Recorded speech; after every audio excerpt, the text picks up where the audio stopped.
El doctor Carlos Cuevas está esta mañana con nosotros para hablar justamente de esto, de medidas para personas que tienen obesidad, medidas para bajar de peso. ¿Cómo estás, Carlos? Qué gusto. Muy bien, muchas gracias. Muchas gracias, Amelia. Muchas gracias, Sara, por la invitación. Bienvenido. Y siempre es un placer estar con ustedes, la verdad. ¿Por qué tenemos ese deshonroso lugar de los primeros? No sé si somos el segundo lugar en obesidad, en niños, en algunas edades de los jóvenes. ¿Qué nos pasa con la alimentación? Sí, ha estado fluctuando, sí. Pero realmente son esos primeros lugares que no queremos estar. Realmente es un problema de salud. Es la pandemia realmente del siglo XXI. Realmente es un iceberg. Lo que vemos al final, el sobrepeso y la obesidad, simplemente estamos viendo la parte más externa del problema. Y más pequeña, además. Y más pequeña en realidad. Pero es un tema que no queremos estar en esos lugares. Es lamentable que tenemos, fíjate, en 2016 se decía que teníamos 650 millones de personas con obesidad. Para el 2030 se dice que aproximadamente tendremos 1,000 millones de personas con obesidad. Wow.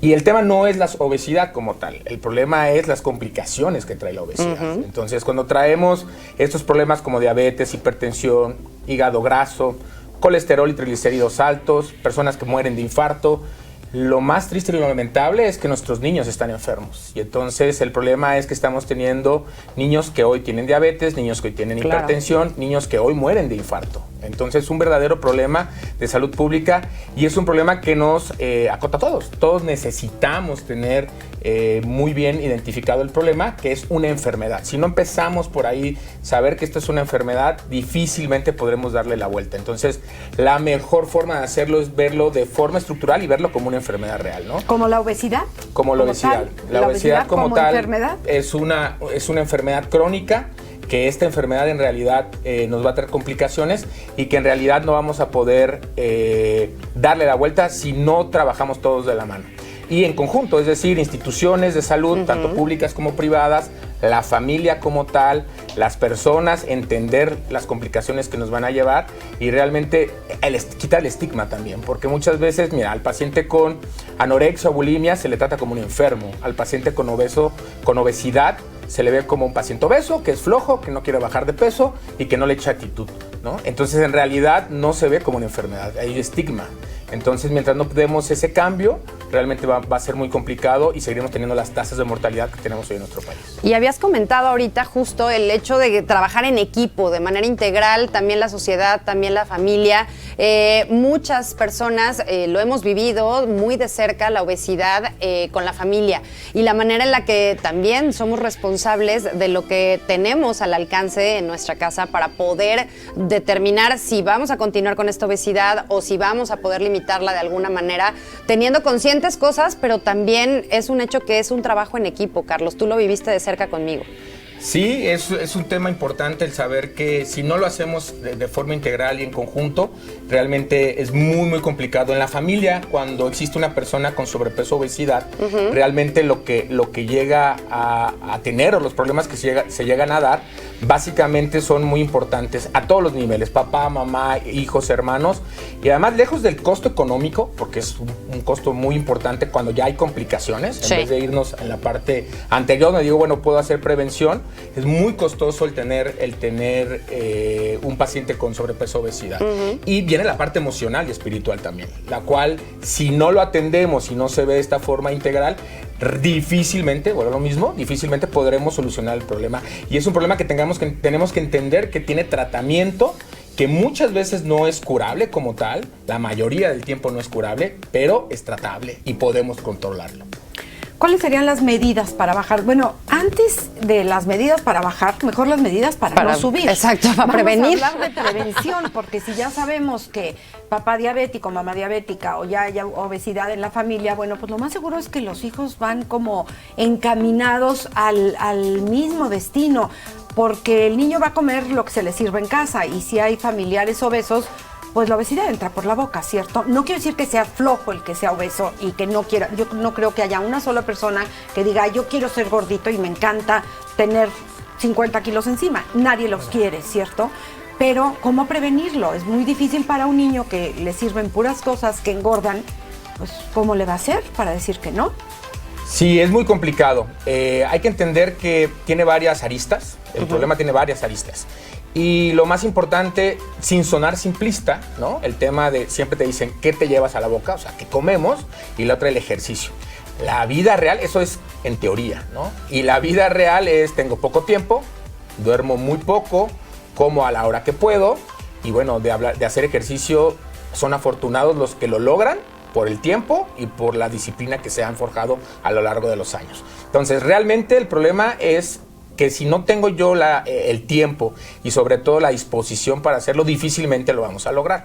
Muchas veces el paciente o la persona dice, sí quiero, pero hay algo más fuerte. Hay que ver, como decíamos, es un iceberg. Entonces hay que ver qué está pasando debajo o en el fondo de ese iceberg, es decir, de este bloque de hielo, qué está pasando. A lo mejor la persona tiene sobrepeso y obesidad porque tiene ansiedad, porque tiene depresión, ¿no? A lo mejor tiene un problema metabólico que nadie le ha encontrado o nadie ha buscado, a lo mejor tiene resistencia a la insulina, y no nada más es el tema, sí, la obesidad es un tema multifactorial, donde tenemos una problemática donde tiene que ver evidentemente la parte genética, es decir, tengo papá, mamá, como decíamos, también tiene que ver el medio donde me desenvuelvo, o sea, si en la oficina realmente todos comemos como se nos pega la gana a la hora que podemos, pues obviamente el medio no ayuda mucho. Bien, la parte de los hábitos, entonces la forma de prevención sería tener hábitos, pero fíjate nada más lo que te voy a decir, desde el vientre, es decir, desde que está embarazada la señora, empezar a tener hábitos, porque esto, subida de peso lo que va a hacer, va a tener niños que van a tener un nacimiento con mayor peso o con sobrepeso con obesidad, y estos niños serán el futuro o la persona que tendrá obesidad, que tendría diabetes, es decir, la prevención empieza desde la concepción. Desde ahí debería empezar la prevención, y después obviamente con los niños a lo largo del tiempo es enseñarles a comer, pero si yo no me enseño a comer, ¿cómo le enseño a comer yo al chiquitito? Entonces lo que tengo que hacer es hacer un cambio radical. Hace muchos años, ¿se acuerdan que decían que los niños obesos eran los niños sanos y los niños delgados eran la educación, pues, los niños no sanos? Y en realidad es un tema de un estigma que hemos arrastrado durante muchos años, de generación en generación, y que eso es lo que tenemos que ir cambiando. En México tenemos un 70% de personas con sobrepeso, obesidad, es decir, de cada 10 adultos, 7 en México tienen sobrepeso, obesidad. Entonces, y de los niños, de cada 4, 3. Entonces, es un problema que nos está superando y el cual tenemos que, obviamente, empezar a hacer acciones. Muy acertado lo dices, Amelia, la mejor forma de hacer una acción sería la prevención. Y esto básicamente es educación, como muchas cosas en este país, ¿no? Ok. Ahora, ya somos de los 7... de esos 10 que mencionas, ya somos de los 7 con sobrepeso o con obesidad. ¿Qué hacer? ¿Qué medidas tomar? Sí, lo que tendríamos que hacer básicamente es acercarnos a un especialista, que sería lo más importante. Es decir, hay equipos multidisciplinarios que lo que se hace es tratar el tema de nutrición, el tema del metabolismo, que es la parte médica, lo puede ver algún médico especializado en el tema, puede ser un endocrinólogo, en mi caso yo soy médico especialista en medicina integrada, nos dedicamos al tema metabólico, y lo puede ver a alguien con formación médica hacia la parte de la obesidad. Ahora, si nos acercamos al equipo multidisciplinario, lo que tendríamos que hacer básicamente es, bueno, el equipo lo que hace es un estudio general del paciente, ver médicamente que si hay algún problema metabólico, ver en ese grupo multidisciplinario cómo está el tema emocional, y para eso tenemos ayuda de psicólogos, psiquiatras, pero lo primero que se tiene que hacer es una evaluación, y de esa evaluación empezamos a estructurar el tratamiento que se necesita para ese paciente. Ahora, dentro de este tema, que por supuesto ya estamos viendo que sí involucra muchas áreas en cuanto a lo social, pero también en cuanto a lo médico, hay muchos mitos, hay muchas cuestiones de decir, bueno, si ya tengo esta obesidad, puede ser que a base de medicamentos o a base de pastillitas que me dicen, voy a lograr tener el peso ideal. Sí creo que es importante también tocar ese tema, doctor, porque hay muchas personas que juran que esa es una de las soluciones, la forma de lo mágico, la pastillita que ya me ayudó a quemar grasa. ¿Qué tan cierto y no, cómo poder ocupar estos medicamentos si son reales? Milagros. Claro. Hay que tener mucho cuidado, porque así como yo siempre había un maestro que nos decía en la universidad que la dosis hace el veneno, es decir, si hay medicamentos, que te lo tiene que hacer un especialista cuando te receta un medicamento. Incluso tenemos la vertiente del área quirúrgica cuando es necesario, ¿no? Siempre y cuando el paciente cubra. Y al final de cuentas, el medicamento, al final de cuentas, el tratamiento quirúrgico no hacen la diferencia ni son el tratamiento definitivo. Es decir, son lo que va sumando para que este tratamiento dé resultado. Sí, hay medicamentos que nos van a ayudar, tienen que ser obviamente prescritos por un especialista en el tema. Tienen efectos secundarios que tenemos que tener cuidado con ello, porque muchos de ellos pueden alterar el sistema nervioso, la gente no duerme bien, siente taquicardias, náuseas, vómito, pero bueno, todo tendrá que ver con las dosis y cómo se va aplicando. Entonces, hay que tener mucho cuidado porque existen productos milagros que lo único que te dicen es, bueno, puedes perder peso, pero muchas veces lo que estás haciendo es te estás deshidratando. Entonces hay que tener mucho cuidado. El tema del sobrepeso, obesidad, no nada más es pesar cierta cantidad de kilos, es que haya o exista un exceso de grasa en tu cuerpo. Entonces, para eso se tiene que evaluar y hacerse un estudio, se llama impedancia, que es una báscula especializada que te saca los porcentajes o los kilos en grasa por estructura. Okay. Entonces, ya con esas mediciones realmente podremos saber qué tratamiento sería el más indicado pues para cada paciente, ¿no? ¿Cuándo pasamos de tener sobrepeso a ser obesos? Bueno, básicamente se saca con algo llamado índice de masa corporal, que es muy general, y lo que se hace el índice de masa corporal es tu peso, lo vas a dividir entre tu estatura al cuadrado. Entonces, básicamente, por ejemplo, si mides 1,80, que en mi caso es 1,80 por 1,80, me va a dar un número. Y luego mi peso, que hoy estoy en 89 kilos, mi peso sobre mi estatura al cuadrado. Y entonces hay unas tablas. Cuando ese resultado me sale menor de 30, entonces yo tengo sobrepeso. Pero si me sale arriba de 30, yo ya tengo obesidad. Pero bueno, lo mismo, eso aplica para la mayoría de la gente, pero para los deportistas no. Porque el deportista puede tener mucho músculo, pesar por mucho músculo y no por grasa. Entonces no aplica el índice de masa corporal para todos. En los niños es igual. La lectura es igual índice de masa corporal, pero tiene que ver mucho con las tablas de crecimiento de cada país. No es lo mismo el crecimiento de un niño en México que en Estados Unidos, que en Japón. Entonces, se hace el índice de masa corporal para los niños, pero también se tiene que ver respecto a las tablas de crecimiento. Entonces, es como la forma más fácil, digamos, de medir si estoy en sobrepeso o obesidad. Ahorita que mencionabas diferente población, diferente lugar en el que naces, ¿realmente sí podría haber alguna relación genéticamente hablando? Me refiero, ¿me heredaron la obesidad? ¿Me heredaron este padecimiento o es algo que va por cuestiones de educación y el ambiente en el que creces? Es muy interesante, es multifactorial, entonces evidentemente sí tiene que ver la parte genética, es muy importante.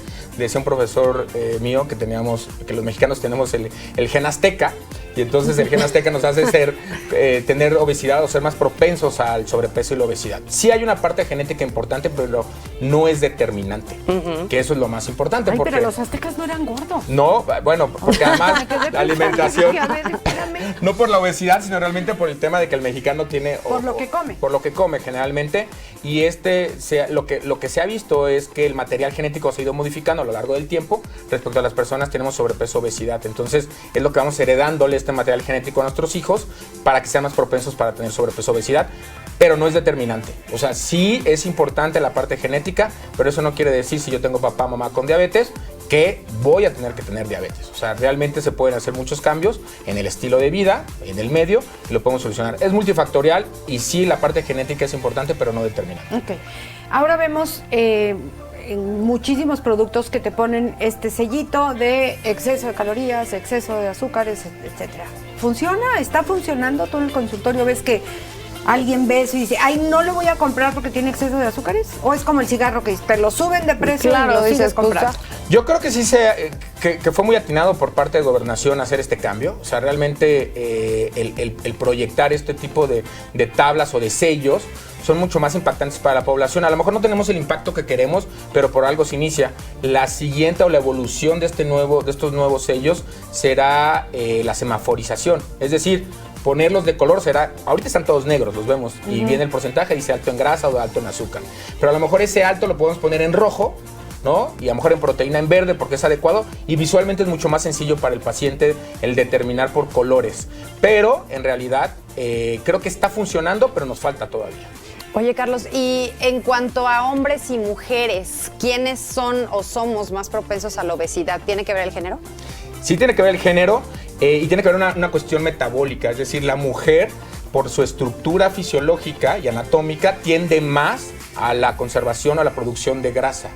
Entonces, el hombre, por el tema hormonal y la testosterona, tenemos más a la tendencia muscular. No es un determinante y es una ley, pero en la mayoría de los casos las mujeres tienden más o son más propensas a acúmulo de grasa en ciertas zonas y es un tema hormonal a diferencia de los hombres. ¿Tiene que ver con cantidad de células grasa?